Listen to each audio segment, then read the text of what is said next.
ఓం సాయిరామ్. సమర్థ సద్గురు సాయినాథ్ మహారాజుకి జై. సాయి భక్తులందరికీ నమస్కారం అండి. మన బాబా గారి దయ వల్ల మనందరం బాగుండాలి, సంతోషంగా ఉండాలి అని చెప్పి మనస్ఫూర్తిగా కోరుకుంటూ ఈరోజు వీడియో స్టార్ట్ చేస్తున్నాను ఫ్రెండ్స్. ఇక ఈరోజు వీడియోలో మనం చూడబోయేది ఏంటి అంటే, బిడ్డ, ఎందుకు తల్లి నువ్వు అపనిందలతో బాధపడుతున్నావు? నీ గౌరవం నేను నిలబెడతాను. నీ సాయి మాటలు పూర్తిగా వినుబిడ్డా అని చెప్పి బాబాగారు అయితే మనకు ఒక మంచి సందేశాన్ని తీసుకొచ్చేసారండి. ఆ సందేశం ఏంటి, ఆ సందేశం రూపంలో బాబాగారు మనతో ఏం చెప్పబోతున్నారు అనేది ఆయన మాటల్లోనే విందాం. తల్లి, నిన్ను అందరి ముందు అవమానించారని బాధపడుతున్నావు కదా. తప్పు చెయ్యకుండానే అవమానించారని బాధగా ఉంది నీకు. దానికి బదులు ఉందమ్మా, కానీ బదులు చెప్పలేని పరిస్థితుల్లో ఉన్నావు. తప్పు చేసిన వాళ్ళలా ఏ తప్పు చెయ్యని నువ్వు అవమానంతో నిల్చున్నావు. అంతేకాకుండా గౌరవం లేకుండా పెడద్రంగా ఉన్నావని అపవాదులు కూడా నీ మీద వస్తున్నాయి తల్లి. అన్నింటికీ మౌనంగా కన్నీరుతో బదులిస్తున్నావు తప్పితే నువ్వు ఒక్క మాట కూడా ఎదురు మాట్లాడడం లేదు. అది కూడా ఒంటరిగా. ఎందుకు తల్లి అంత మనసులో ఆలోచన అనేది దాచుకున్నావు? ఎందుకు ఇన్ని ఇబ్బందులు పడుతున్నా నీకు ఎవ్వరూ లేరు అని మనసులో కుమిలిపోతున్నావు? అన్నింటికీ మనసులో పెట్టుకుని బాధపడుతున్నావా? నీ సాయి ఒకరు ఉన్నారని మర్చిపోతున్నావా? ఒక్క విషయం చెబుతాను విను. నీ గౌరవం ఎప్పుడూ కూడా ఎవరి కోసం కూడా పోగొట్టుకోవద్దు. నిన్ను మర్యాద ఇచ్చే, గౌరవించేలా నేను చూపిస్తాను. నేను నిన్ను నిలబెడతానమ్మా. ఎవరు నిన్ను వద్దు అని నిరాకరించినా సరే వాళ్ళు నువ్వే కావాలి అనేలా నిన్ను మంచి స్థాయిలో నిలబెడతాను. ఎవరైతే నిన్ను దూరంగా పెడతారో వారికి నువ్వు కూడా దూరంగా ఉండు. ఎందుకు వారే కావాలి అని పాకులాడతావు చెప్పు? నువ్వు ప్రశాంతంగా ఉండేందుకు ఇప్పుడున్న పరిస్థితిని మార్చాలి. నీ మనసుని నిర్మలంగా ఉండని తల్లి. జరిగింది జరిగిపోని. జరిగిపోయింది ఎవ్వరూ మార్చలేరు కదా. కానీ ఇక నుంచి జరగబోయేది మొత్తం నీ చేతుల్లోనే ఉంటుంది. నీ కోసం ఒక ముఖ్యమైన వార్తను తీసుకొచ్చాను. నీ సాయి మాటలను పూర్తిగా వినిబిడ్డా. నిన్ను ఏడిపిస్తున్నటువంటి పెద్ద సమస్యకు నేను అంతం చూపబోతున్నానమ్మా. నీతో పంచుకోవడానికి ఇప్పుడున్న నీ ముందుకు వచ్చేశాను. నీకు ఎన్నోసార్లు చాలా సంకేతాలు పంపించాను బిడ్డ. నీకు సమస్యలు అనేవి తాత్కాలికమే. దేనికి కూడా నువ్వు బాధపడకు. ఈ కాలం దాటింది అంటే తప్పకుండా నీకు సంతోషం వస్తుంది. నీ కన్నీటిని మనసులో నువ్వున్నటువంటి బాధలో ఇది నీ మెదడుకు ఎక్కట్లేదు తల్లి.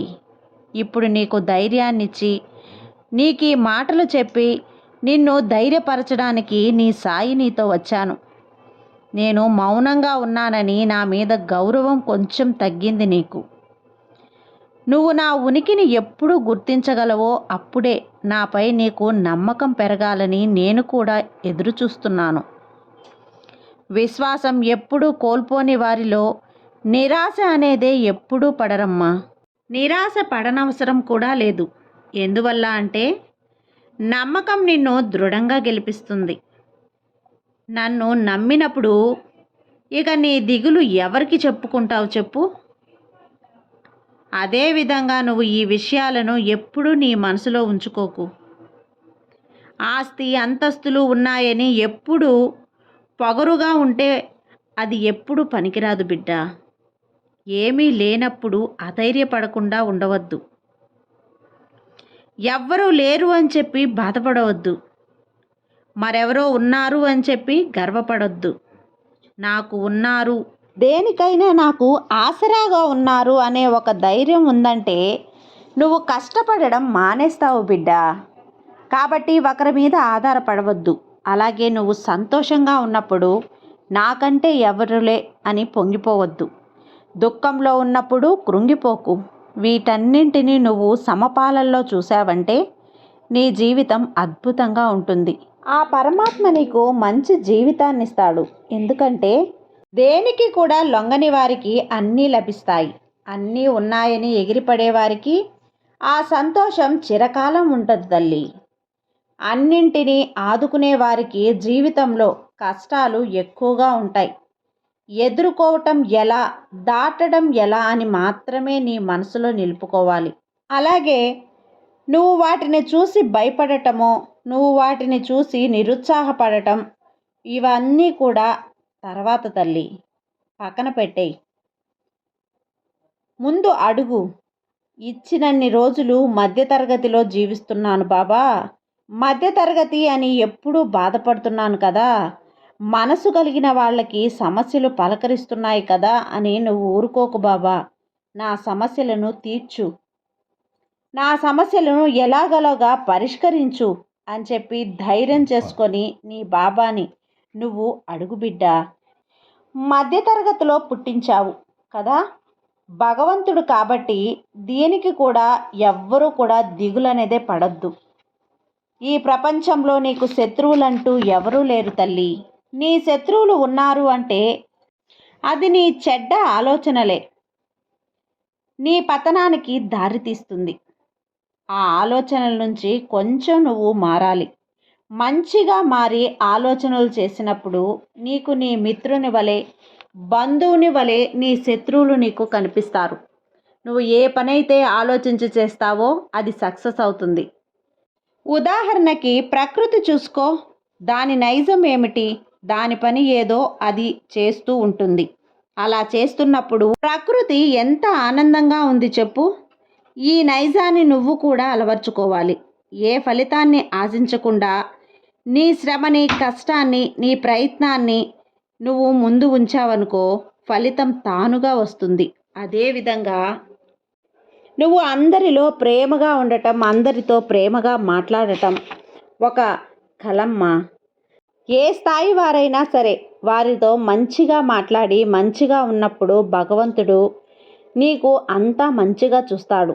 డబ్బు ఉన్న వారితో ఒకలా, పేదవారితో మరొకలా ప్రవర్తిస్తే గనక భగవంతుడు దాన్ని సహించడు.